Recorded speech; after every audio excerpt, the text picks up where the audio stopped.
going on, folks? Welcome back to another episode of the Unfounded Podcast. My name is Chris Turner, and I am your host. I hope you're doing well today. It is a Tuesday morning for me. I believe it's Tuesday. Let's double check that. Yeah, Tuesday morning. So good morning. Hope you're doing well, like I said. Hope you're staying safe. And just kind of checking in, seeing how everybody's doing. Hope you are enjoying the episodes thus far. We're getting a lot of listeners tuning in right now to them. So thank you for that. Thank you for listening to the episodes and sharing with your friends and subscribing, all that. It's much appreciated. It's really nice to see people appreciating the time and effort I'm putting into this. I'm glad to see it, helping or at least entertaining other people. So thank you for your support. I appreciate it.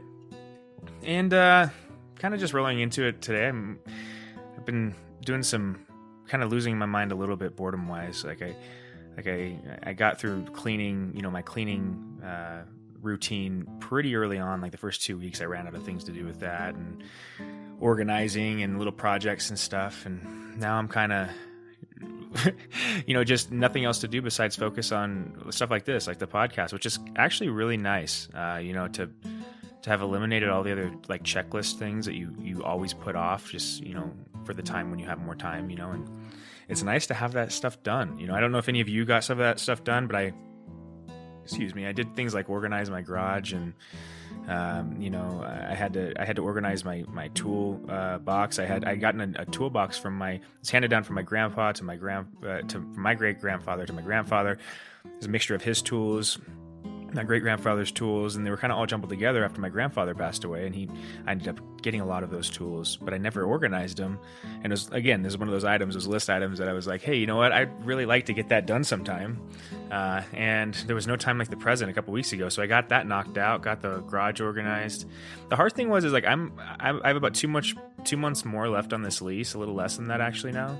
And so I'm going to be moving here pretty soon. I'm pretty sure I'm not staying in this apartment. And so it was hard. I was fighting myself back and forth trying to get the motivation to put in work to organize things when I'm going to be tearing it down in like a month and a half anyway. But the way I found the motivation was actually like, hey, it'll be more organized when you go to move. How about that? You know what I mean? Silver lining, right?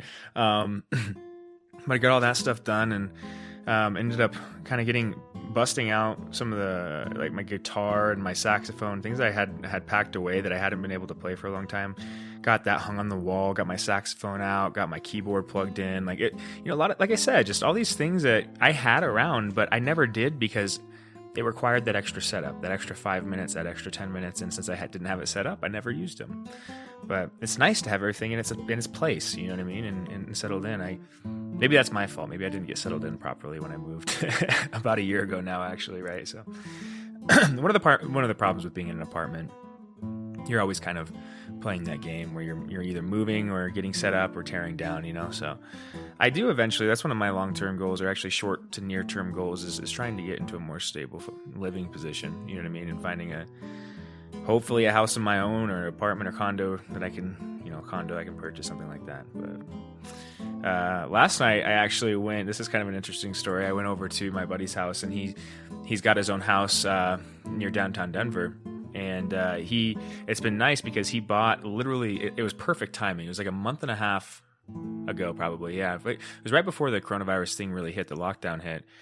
He called me up and he's like, hey man, like, I think I'm going to buy a sauna. And I'm like, a sauna? Because in my mind, I'm thinking like, that's big, dude. Like, what are you going to like tear down the walls or like build it inside your house? And he's like, no, you can buy them on Amazon. And no shit, you can go look at them right now. You can buy dry saunas for like around $1,100 or so, which is I think how much his cost. And yeah, he ended up buying it, and literally like the next week, all the shelter in place things hit, or stay home things hit. And so I'm a big fan and of sauna, just heat treatment and that kind of stuff. And I usually go to Lifetime Fitness. That's my gym, but obviously those got shut down. And right after, he installed it, I was like, hey dude, can I come use your sauna? And so been going over there quite a bit. He also has like a bench press and stuff like basic, weightlifting things, which has been nice because I've been able to keep a little bit of, the tension on the muscles so I don't lose too much in these couple months. That's been my goal. I don't know about you guys, if you do go into the gym, or you do any form of bodybuilding or, whatever, weightlifting, whatever it is. Like if you're some people are kind of taking it as, hey, let's switch up the workout and let's see how we can push our bodies. And I've been of the opposite mind, because I was pushing pretty hard coming up to this. Like, I had gotten to a point where I had been working out really religiously and pretty intensely for about 6 months.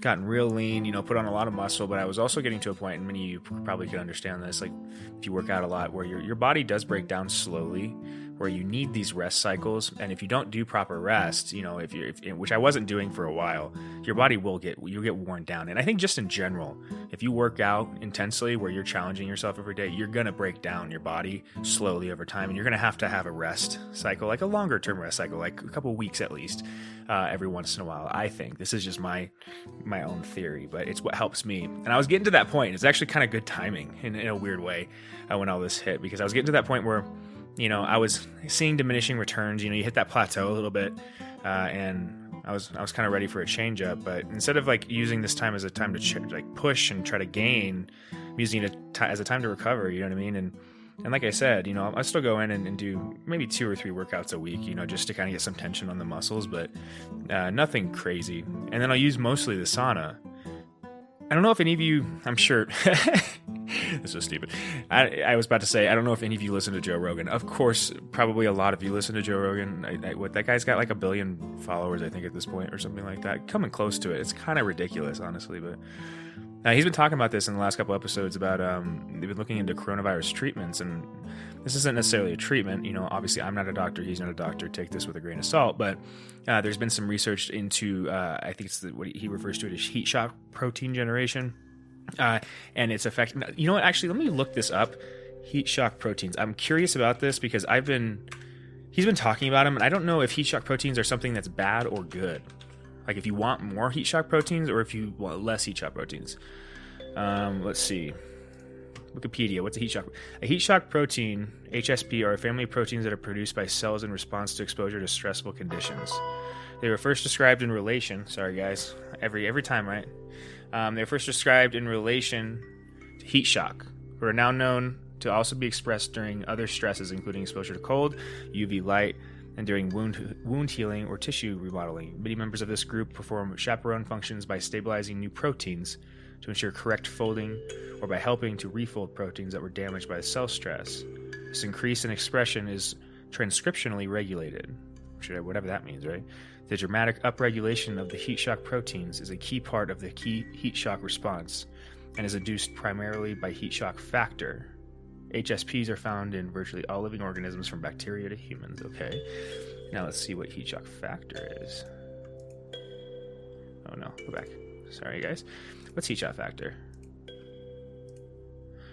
In molecular biology, heat shock factors are the transcription factors that regulate the expression of the heat shock protein. Typical example is the heat shock factor of... Okay, so that helped not at all, right? Anyway, so I'll put, like I said, I'll put up what I'm looking at right here on the show notes, so you can look up yourself if you missed any of that. But basically, heat shock proteins, it is a beneficial protein that works with your body to kind of reduce or repair the body after stressful situations. Not only shock or heat, it looks like, but also any kind of like really stressful kind of situation. So if you overexert your body or something like that, and your protein or your cells are damaged in any way, these heat shock proteins help repair it. That's what it sounds like, at least. That's what I gathered from it. The reason I bring it up is Joe's been talking a lot about hot and cold therapy. It's something that I was into, and I actually talked about, I think, a little bit in an episode prior, probably a couple months ago. I'm not sure which one it was, but I'm pretty sure I talked about this a little bit. But the hot and cold therapy, I started to do it right before this all happened, and there's something to it. It's not only, obviously, is there probably like an underlying, something going on underlying, like biologically, but you can feel this process. You can feel the effect of the hot and cold therapy on your body almost instantly, and not only in your body, but it's a mood alter. Like I would describe it as it's close to a drug effect. After you do a certain regimen of this hot and cold therapy, you feel almost high. It's a weird feeling, but you feel really, really, really, really good. All right.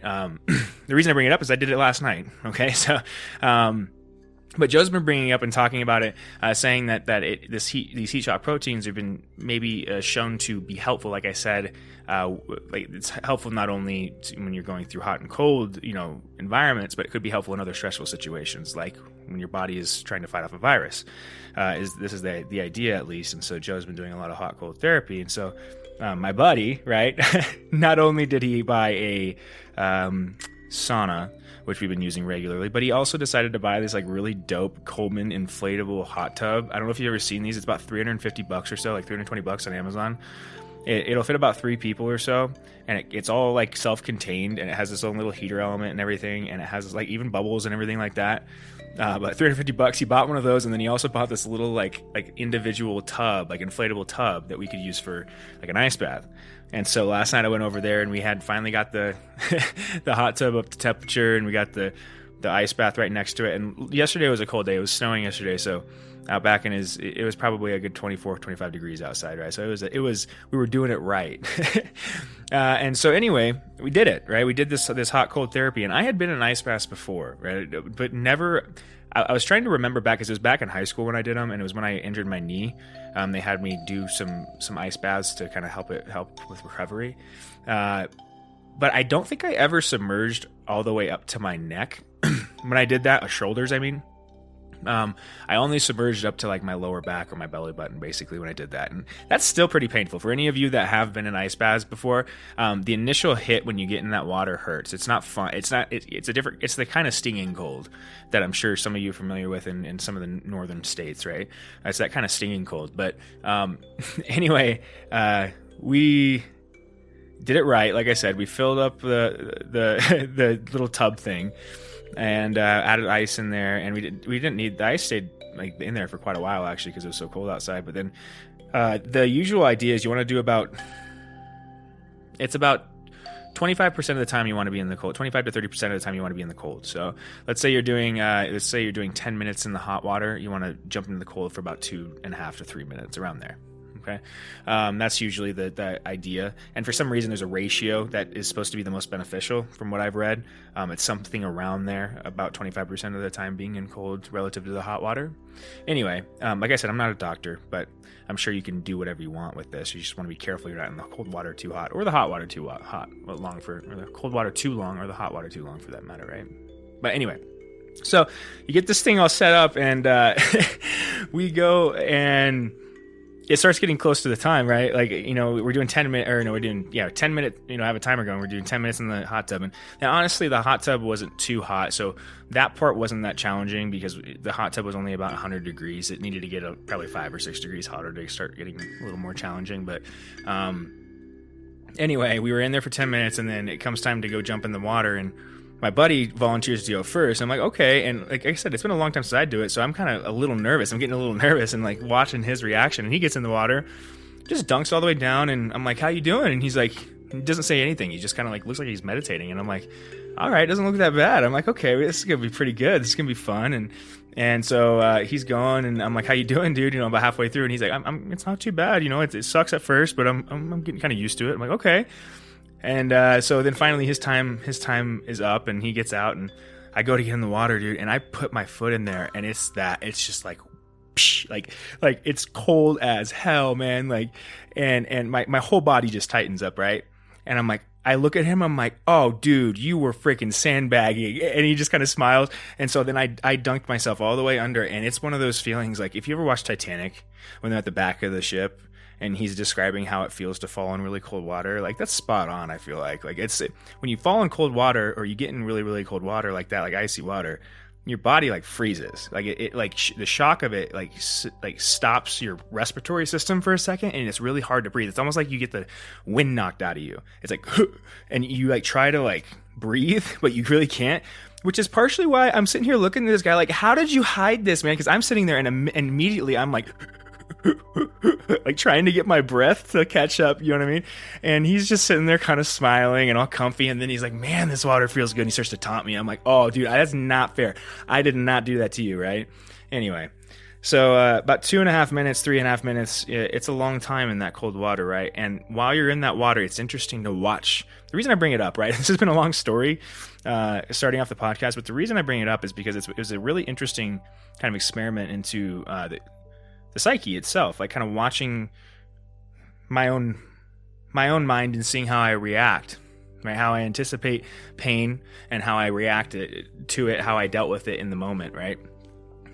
It's obviously a very kind of controlled scenario, and you know the kind of pain you're about to deal with, but at the same time, it's something you still don't want to do. And so I think it's an important exercise kind of to do with yourself, is to put yourself into scenarios where you don't want to be often, because this is, and I think it's part of the problem with our modern world is it allows us to believe that comfort is something that we can have, like, we have an unlimited supply of. And I don't think that's true. I think that's something that might be changing here fairly soon. And and I think it's important to know exactly how you react to hardship. And one of the easiest ways to do that is to put yourself into kind of ridiculous scenarios like this, where you have to test yourself with whether it's pain or just anything you don't want to do, right? But I think this is a really good one. Working out, running, physical exertion where it's physically challenging, and also there's a mental aspect to it, like that. I think that's why those are the best. Like that is because it brings in the mental aspect. You have to push yourself mentally, but you also have to bear the pain, right? And anticipate the pain and deal with it in the moment. And all of those things wrapped up together is kind of, I think, how you grow as a person in some weird way, you know. And so, but anyway, I'm in the water, right? And I remember the first like 5-10 seconds, you're just like kind of, you go into this little bit of a shock kind of response where you're not really thinking very much. You're just like, fuck, get me out of here, right? Excuse my French. Get me out of here. But that's literally what you're saying. And then you start, for some reason, the first place my mind went was to that movie, Titanic. First thing I remember my mind went to was, oh my God, could you imagine being one of those people falling into the ocean like that? That's what isn't that goofy? But that's what I started to think about. Oh my God, what if I couldn't get out of here at any moment? You know what I mean? What if this was permanent? Oh. And you start to that's when your mind starts to panic. Is when you start to play with the idea of not being able to get out of this, or being placed here without any control over it. It's the lack of control, I guess, maybe. But that was weird. Like I said, it went right to that Titanic. I remember, like I said, him saying that, describing what it feels like to fall in cold water, and then imagining being one of those people on the ship, jumping off the side, kind of falling into that icy cold water, and feeling this for real, though. Nothing to hold on to, and nothing to hold your, prop you up, and only, 1.5 miles of ocean under you. Like that's what I went to. And and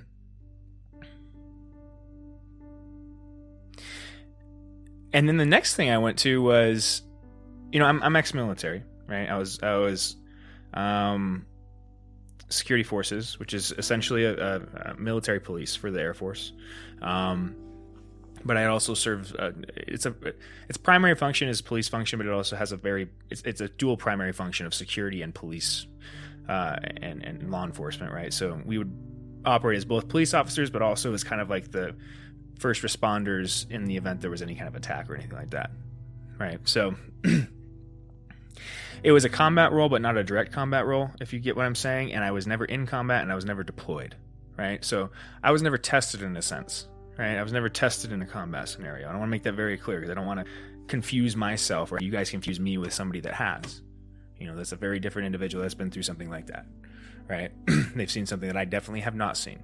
But I have been through the military itself. I understand the system. I know the training, kind of what's behind it, at least a lot of the training, and I've been through some of the more difficult training. Not even close, though, to what something like a SEAL would go through, or something, any of these Delta Force, any of these special forces guys, right? But specifically, I thought about the SEALs. And the reason I bring it up is because the next place my head went when I was in that water was to that. If any of you have ever watched the BUD/S training videos, one of the things they do in the training is they use this kind of hot cold exposure to break people down. And if you do this, if you test this with yourself, if you've ever sat in an ice bath, or if you've ever gone, gotten yourself super sandy, like go get wet and then roll around in the sand, you know what I mean, and see how good you feel after about 5 minutes walking around, that kind of stuff. That's the kind of stuff these guys go through in buzz training, you know what I mean? But they're purposely, they'll spray them with cold water. They'll keep them in the cold ocean, for hours and hours and hours at a time. And that's where my brain went next, because there's a certain aspect inside, I feel like, my mind, where you confuse. It's almost like you start to confuse yourself with those individuals. They're a different level. You know what I mean? Like there's a, and you see this within the military. I'm sure a lot of veterans that are listening to this, if you're listening to this, can understand what I'm talking about. But when you're in the military and there's all of us in the military and basic, and then there's the people that are going to be, or going into, or are doing special forces roles, right? And it's a different level. It requires a different level of dedication and discipline, all of that, right? But one of the memories I have of my basic training is we're sitting here and or not basic. I was in my what we called tech school, which is kind of our training, specialization training, kind of, like our apprenticeship essentially. And we're in our dining hall, and we're sitting here eating. At this point, it's not that strict. You can kind of eat, and you have a reasonable amount of time to eat, and you can talk to people and that kind of stuff you can't do in basic, right? But we've been doing this for a couple months, and all of a sudden, not walk, like kind of slow jog, quick pace walk with rucksacks, and the little PT shorts, some PJs and PJ training. And I remember sitting there at the table with all my buddies, and we stopped and kind of just looked at them, and those guys, they were still in basic, and in kind of a worse form of basic, they were still, they had to sit there with their trays on the table, the countertop, and they had to slide it, next to each other, like with, their feet, at a certain distance apart, all that kind of stuff they were still doing. And we hadn't done that for months, and we're sitting here just eating, shooting the shit. And there was something about that moment that made it click for me, like, oh, that's a different thing. You know what I mean? It's like Joe Rogan talks about this a lot. He says there's levels to this. That was the moment where I would realize, oh, there's levels to this, and that's a different level. You know what I mean?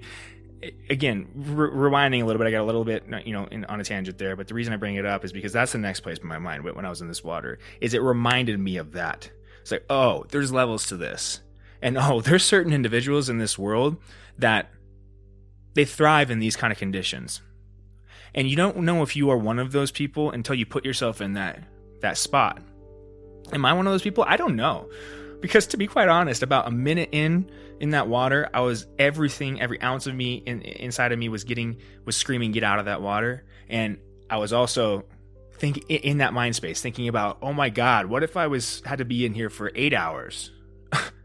You know what I mean? Or 6 hours. It wouldn't be in that kind of ice water. You'd die of hypothermia, obviously. But that kind of pain, that kind of cold shock. What if you're doing that for 8 hours at a time, 9 hours, 10 hours? You were sandy, you were wet. You know what I mean? What if you were doing that in a war zone? What if you're one of these guys, storming the beaches of Normandy, jumping into ice cold water, running onto the beaches? I don't know if the water was cold actually when they stormed Normandy. When was it? When did they storm? Is it December? Normandy. When did they storm Normandy? Let's see.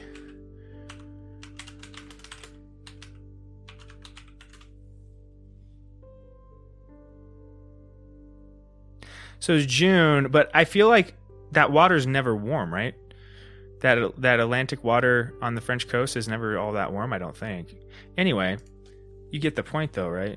It brought me to that space where you start to appreciate the sacrifices and not only the sacrifices, it was more of like, you do appreciate the sacrifices that these people have given, but it was more of like a respect for the amount of suffering that people have gone through that have come before you that wasn't by choice. You know what I mean? Maybe some, like I said, you're going to the special forces, you chose that for sure. But you know what I mean? The things that people do in those roles, things that are, when you're in those high stakes games and you're called, to lay everything on the line. We often think of it in this glamorous light, but the things that come with those roles is this kind of suffering. And that's the part that I think we miss. You know what I mean? It's the sacrifice part. This is a trend that I see continuously popping up in our society, is we have, for some reason, deleted the necessity for sacrifice in the modern world. We want our cake. We want our cake, and we want to eat it too. You know what I mean? And we want to have all of the benefits that come from sacrifice without having to give anything up, without having to suffer. And I think that's a problem. I think it's something that's going to really be a bigger problem if we do have an economic decline, like I think might be coming, right? And I think this is, I don't plan these, like I've said 1,000 times at this point, but I think that's probably why I'm bringing it up. Is I think like it's really important to challenge yourself, get yourself a little uncomfortable, and see how you react, because you don't want to figure out how you react in a real life or death scenario, or a time when you're the way you react can affect the rest of your life permanently. If you get what I'm saying, you know what I mean? You don't want to panic.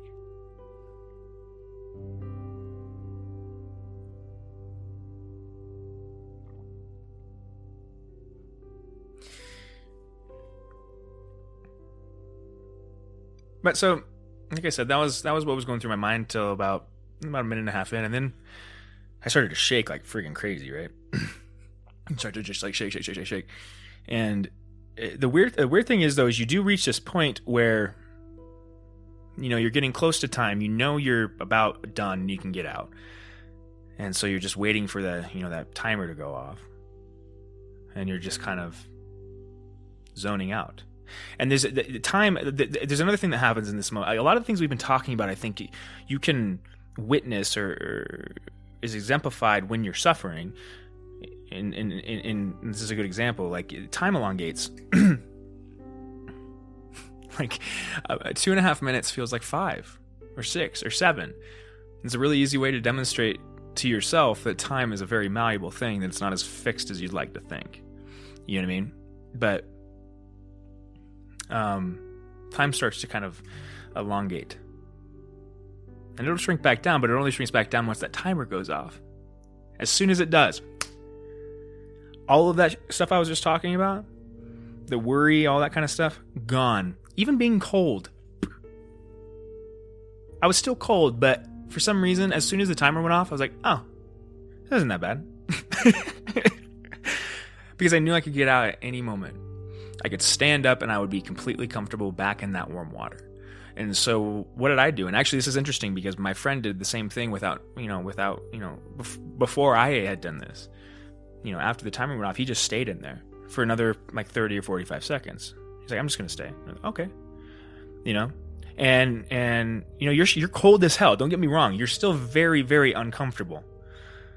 But for some reason, because you're in control, and it's a mixture of you're in control, you can leave that pain at any point in time, and that you've conquered something, you now want to see how far you can push that. You automatically start to want to push that a little bit. Okay, hell yeah, I did that. Well, this isn't that bad anymore. It's like this really, in a really weird way, this hot cold therapy, it's a really good way to show you a lot of the things I've been talking about, I think. It's a good way to demonstrate perspective. You're not even in a different spot. I was talking about in the perspective episode that perspective relies on a point in time and space. And how you change a perspective, one way to change this perspective is to move the point in space. You know what I mean? You automatically change the perspective. Well, this is in a weird way, this actually demonstrates how time and space are kind of tied together as well. Because I didn't move my position in space. Right? I was still in the water, the cold water. But what did change? The time.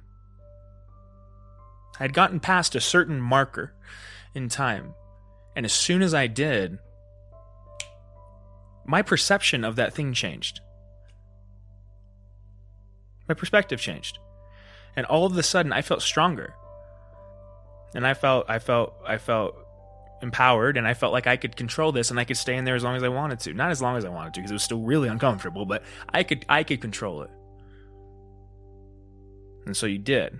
And I think I stayed in there probably another 30 seconds or so, maybe. But then you jump out and you jump into that warm water, and it's like every single worry you've ever had melts away. All of the stress, all the tension, all of the kinks in your neck and aches and pains and whatever it is, like just boom. All of the physical pain goes away, melts away. Also with like kind of the more emotional and intellectual pain, that all melts away with it, I think. And I think that's probably why. Is because in a weird way, like when you work out your brain like that through a challenging scenario where you're suffering, in some ways you heal something. It's like stretching in a way. It's like stretching your muscles. It's like stretching the brain muscle. And when you do that, it stretches it out, and it's able to kind of release tension, for lack of a better way of describing what I'm saying. I hope you're tracking on what I'm saying. You can kind of release that tension, and you feel it as like a total body experience, man. Like you feel your whole body, you know. And so you're in the water again, right? You're in the warm water. And as soon as you get back in that warm water, you're like, oh man, that was great. I feel great. This is awesome. That wasn't that bad. I can go back in that water. You know what I mean? Big tough guy all of a sudden, you know. It's remarkable how a change in perspective can change your outlook, change the way you act, talk, you know, everything, the way you carry yourself. Like I said, really easy way to demonstrate that to you is to do one of these kind of experiments with yourself and somebody else. But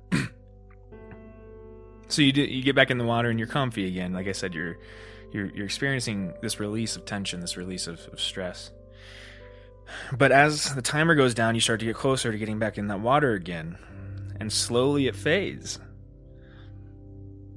I think what this is demonstrating is that there's nothing that is fixed in the universe. There's nothing that's finite or fixed about this life.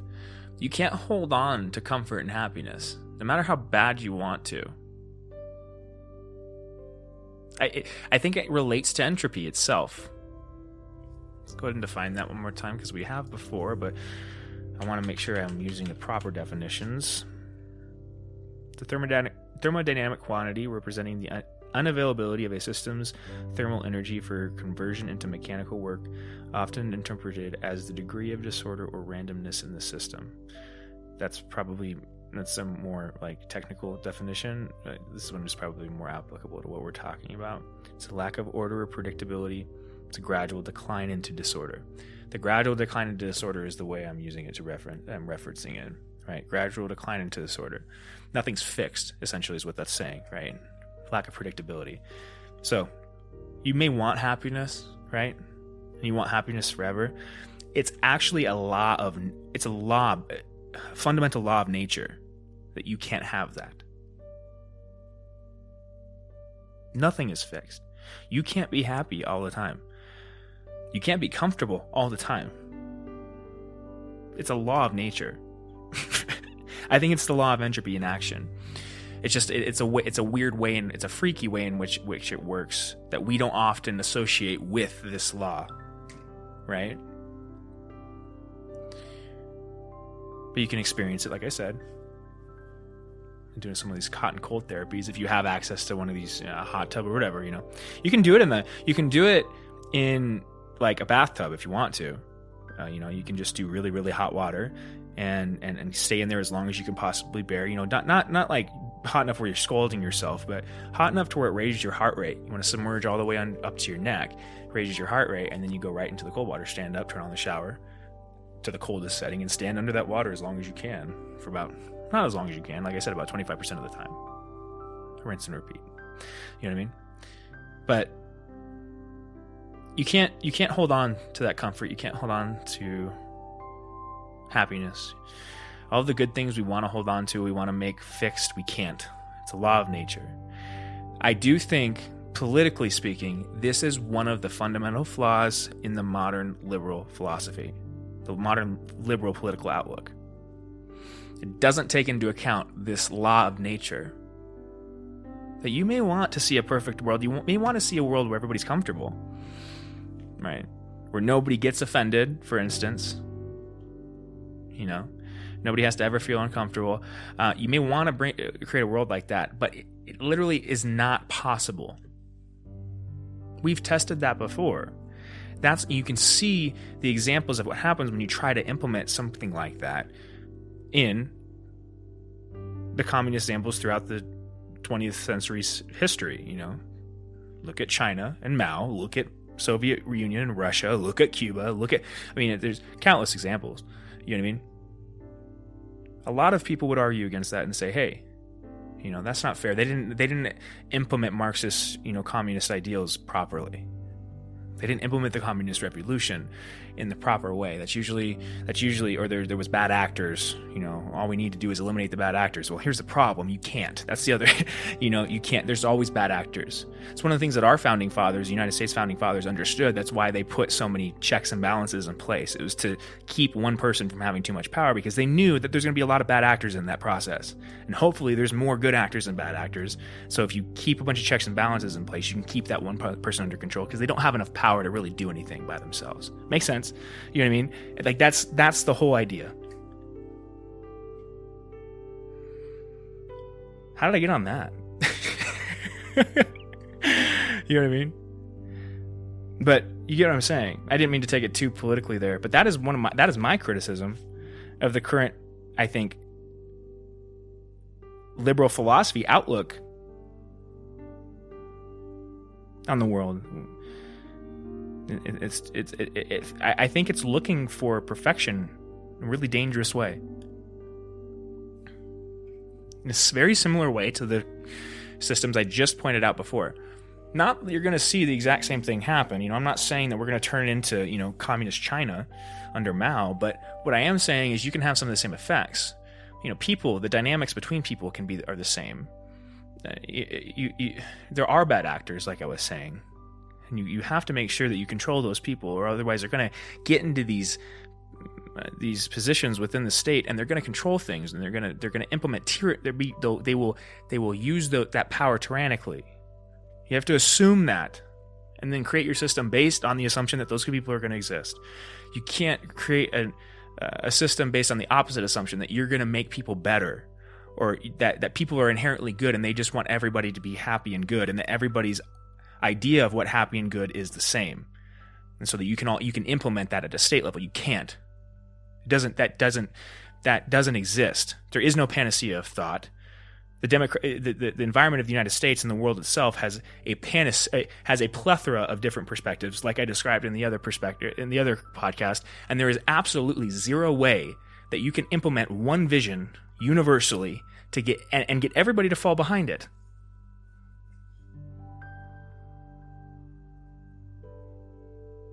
That's why the only logical way to go about it is to have everybody vote on it. Because then at least you have a say, and then you at least feel like you can participate. You have an equal say, you have some kind of power, and at least it's equal to everybody else, the power that you wield. Right? But it's in a very controlled way.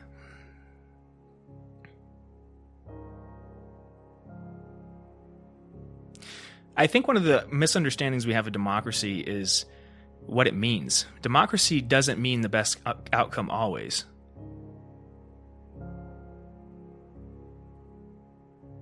It also doesn't mean speed or brevity. It doesn't mean efficiency. It doesn't mean you get what you want. Actually, quite the opposite a lot of the time. Democracy is an understanding that you don't get what you want most of the time. It's an understanding that your voice is what matters, and that somehow whatever the majority decides on, whatever is represented by the majority, is somehow the best possible option at that moment in time. And that relying on that assumption and implementing it is what produces the best outcome. And I think there's a really good example, the United States of America, of that idea being applied over and over and over again and working extremely well to bring not only the United States, but the world itself out of essentially the Dark Ages.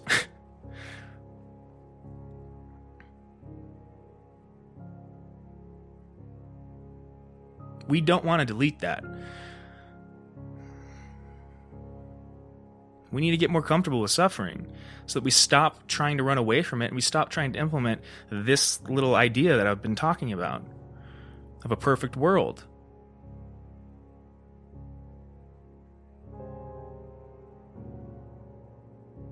You know, there's a lot of things. The coronavirus has flipped everything on its head, right? And there's been so many, like, when you have something like this happen, the first place people look to is the government. Okay, your time to shine. What are you going to do now? That's kind of like the attitude that people have, right?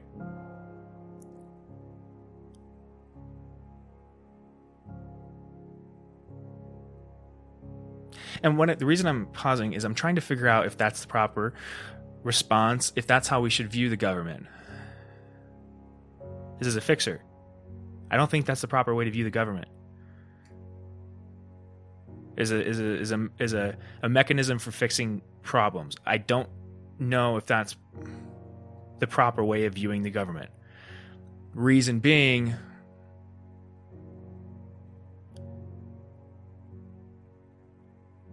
is our conception of the government itself oversimplifies it. The inner workings of the government, especially a government the size of the United States, is there's thousands of people that make that up. Thousands upon thousands upon thousands of people. Each individual people with individual perspectives, individual political leanings, and individual motivations. The idea that every single person within that system can operate unbiasedly with the same motivation is ludicrous.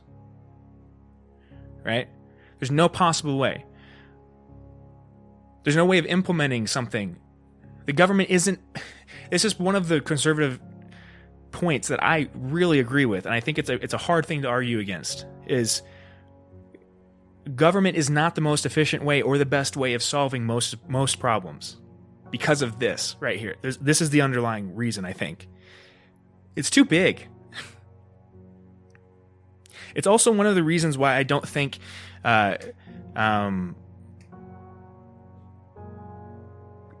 really large companies, I'm not going to name any specific ones, but very large companies, if you can think of the biggest companies in our economy, right? I think it's part of the reason why you see so many negative news stories coming out about them.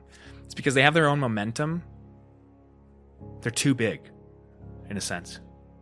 Once an organization gets too big, there's too many people within that, too many varied perspectives, and you create a system where unless you are very good at compartmentalizing each individual section, group, and person, you have a really solid structure, hierarchy, and leadership structure where you can kind of direct people in a certain vector. Unless you have that in place, what you end up creating is like a system of people pulling against each other. Everybody doing their own little thing, trying to pull in opposite directions. That is exactly what happens, like times 10 in a political sense, because people are playing another game on top of that, the political game. They're trying to win. They're being tribal as well, right? And the idea that you can unbias yourself when you're working in one of those positions is a lie. You cannot. I don't think it's possible to unbias yourself. You can unfilter yourself and be honest about how you think, but you can't unbias. You can't. It's one of the ridiculous ideas about trying to check your unconscious bias. It's completely illogical. How do you check something that's unconscious? If you're not conscious of something, how do you control it? It's illogical. Stupid. I cannot stand when people say that. Check your unconscious bias. What are you talking about? You know what I mean? Like, you can't control those things. That's why they're biases. By you know what I mean? It's anyway. So it's like there's this inability to control the outcome of an organization the size of something like the U.S. federal government. You can say, "Hey, U.S. federal government, I want you to fix." What would it be? I want you to let's take the coronavirus. I want you to fix the coronavirus. Cool. What happens when you do that? Everybody inside there tries to, from their own perspective, fix the coronavirus, right? What you end up having is a lot of freaking confusion from every different direction. You know what I mean? Everybody thinking that they're going to be the savior. Everybody out there trying to win the game. Everybody pulling different directions, playing the political game do. It's impossible in every single interaction to like unpack people's motivations, whether they're talking politically or talking for the good of the country, or they actually just want to solve the problem. What are they doing? You know what I mean? You don't know. And so you can't trust anything. And it's partially our fault because we look to the government, the biggest organization, the most complicated structure we have to fix the problem. Right? I do think this is going to be part of the mistake we made in retrospect. I said a little bit before in the last podcast, you don't start printing money when your economy stops. Find any economist anywhere. I will sit down and talk to them, and please have them explain to me how it's a smart idea to print trillions of dollars when the economy is at a standstill, when you have no money generation, no wealth generation. What's that create? Automatically, an inflation problem. we just did that like mad. Boom. And what is it? $6 trillion? $6 trillion in a week. $6 trillion. What was our national debt? Let's see what our national debt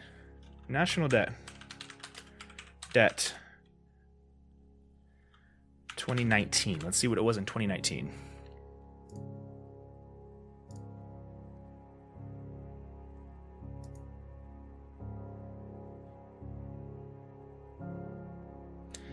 So it says U.S. national debt. Let's see here.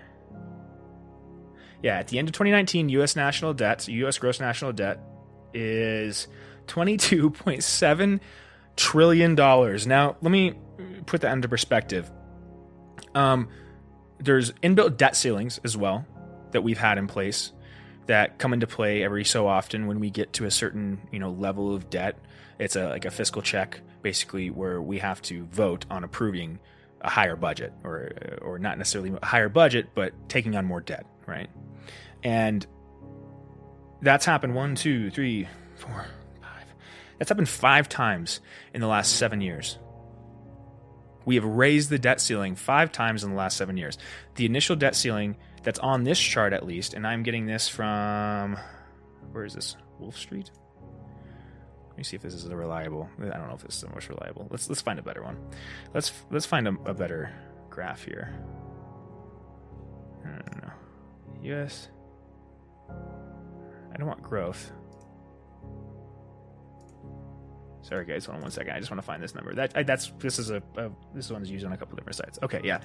So yeah, 5 different times we've raised the debt ceiling. Now we're at $22 trillion. We just spent $6 trillion in like a matter of a week, right? So that's going to go up to what now? $28 trillion in national debt. We expanded it by like 30%, like in a week, precisely when we don't have, like I said, a national economy effectively. You know what I mean? Our national economy is at a standstill. Because how do you that's what you're doing. You're just printing money. So all of you, every single dollar you had just went down, I think, effectively. If you were to just play this at a simple level, every dollar you have effectively just went down in value by 30%. It's not going to play out that way. Because that's not how. There's too many. The market's too complicated for there to be a direct correlation that way. But you get what I'm saying. Like the that's effectively what it should look like.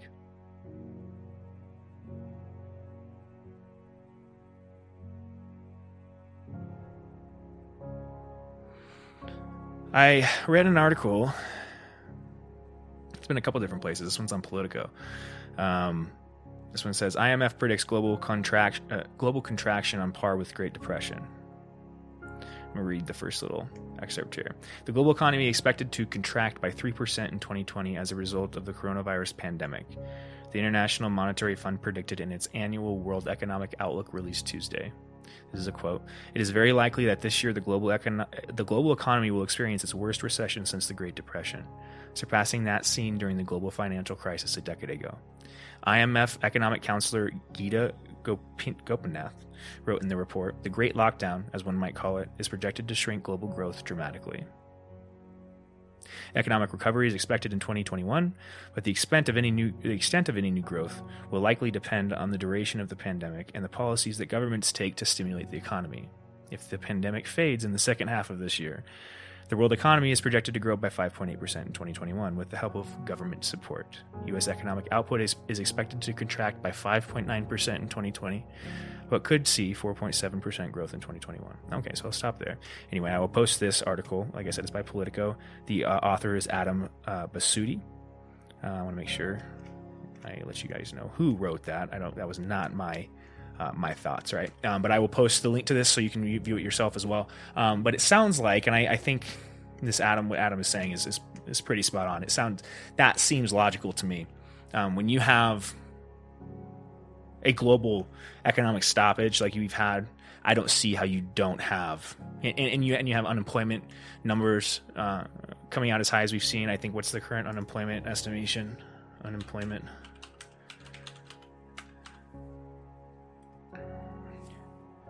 What is it? Would be unemployment for March 2020. Let's see what it was at. 2020 Bureau of Labor and Statistics. That's too complicated. See, like anytime you go to like one of the government sponsored sites, it's so complicated you can't figure out what the hell the word's at. Record numbers applied. This one is a Washington Post. It says a record 3.3 million Americans filed for unemployment benefits as the coronavirus slams the economy. This was printed in March 26th. This is my birthday. Okay. So what, about almost a month ago? It's almost been a month since what in the world? Dude, I'm losing track of time. This is weird. I'm like literally losing time because of this isolation and stuff. I don't know if you guys are experiencing something similar, but I'm like losing the time elongation and shortage. That thing is happening right now dramatically. This is by Heather Long. Yeah. 3.3 million Americans applied for unemployment benefits last week. It says this, like I said, this was about a month ago. As restaurants, hotels, barbershops, gyms, and more shut down in a nationwide effort. So, 3.3 million. The nation's unemployment rate was 3.5% in February, a half-century low, so that was really good. But that has likely risen already to 5.5%, and that was in March. Right now, I think, let's say, estimated coronavirus unemployment.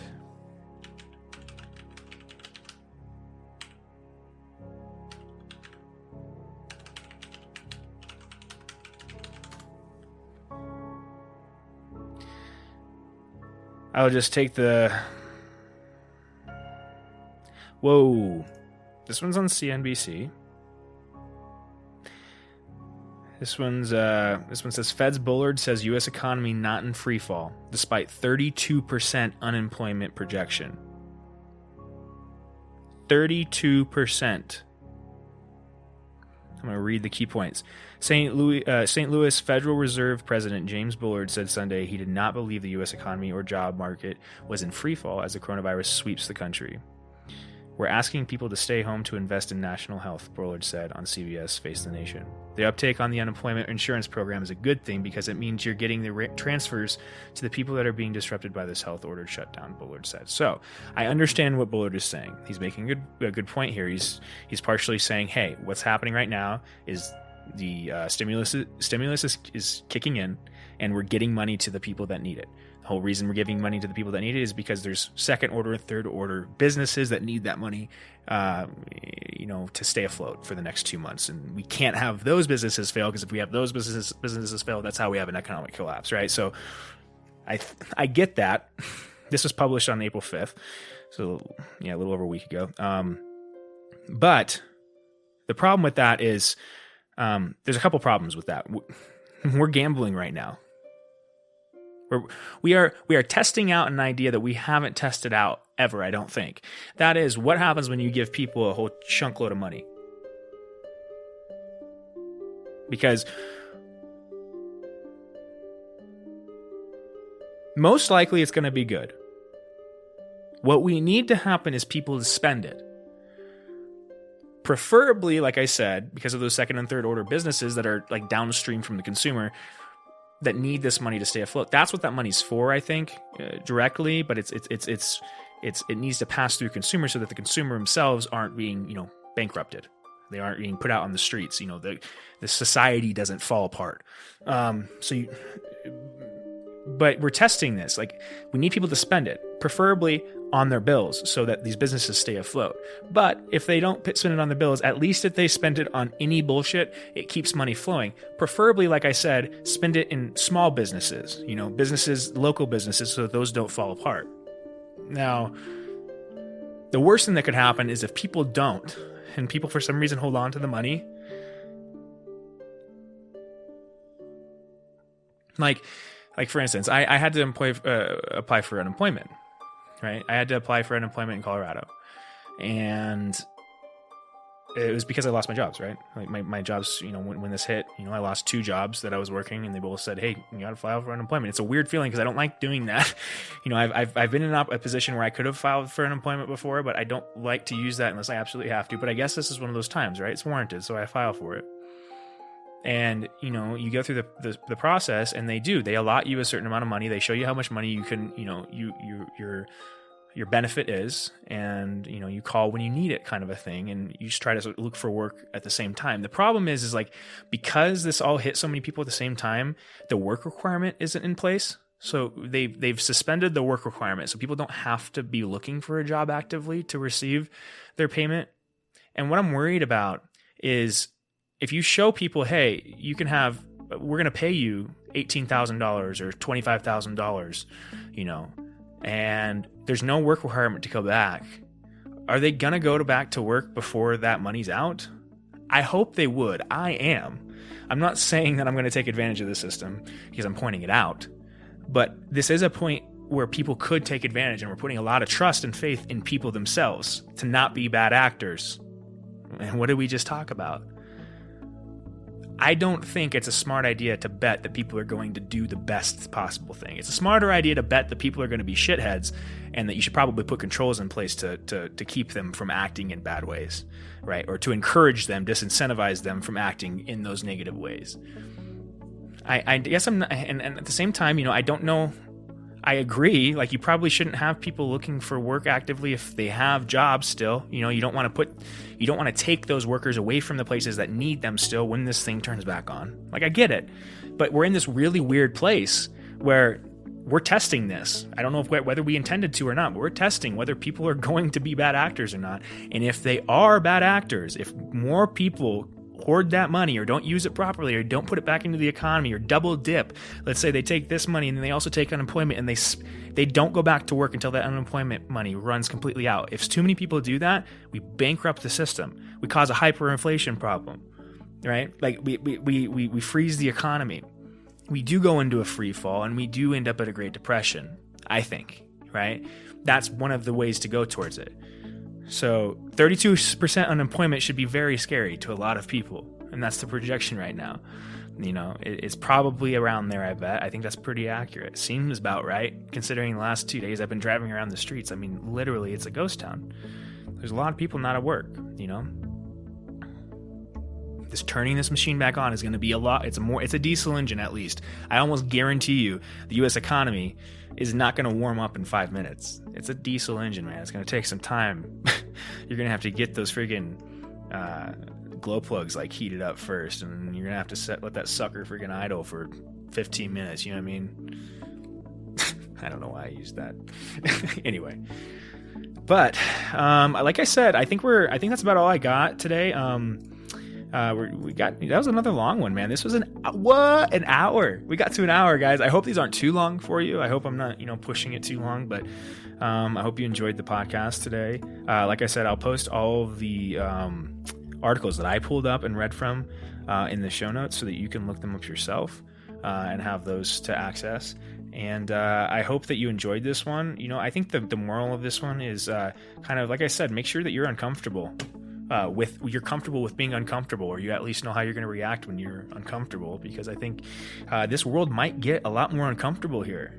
And I don't mean to be the person kind of freaking people out. I kind of want to be the opposite, the person that's like kind of bringing people together and calming people down. But I'm also, you know, I value truth, I value honesty, I value filtering yourself. And I think there's a lot of things that need to be said right now, or at least looked into, or at least ideas played with. And I hope that maybe, you know, looking at some of these from different perspectives grants us some insight for the world that's going to come to be, you know, and that we are the best prepared to be good examples of human beings in the future. You know, it's the best I got, right? So with that is going to be the Unfounded Podcast signing off today. Have a good day, be safe, and I will be back at it soon. Bye-bye.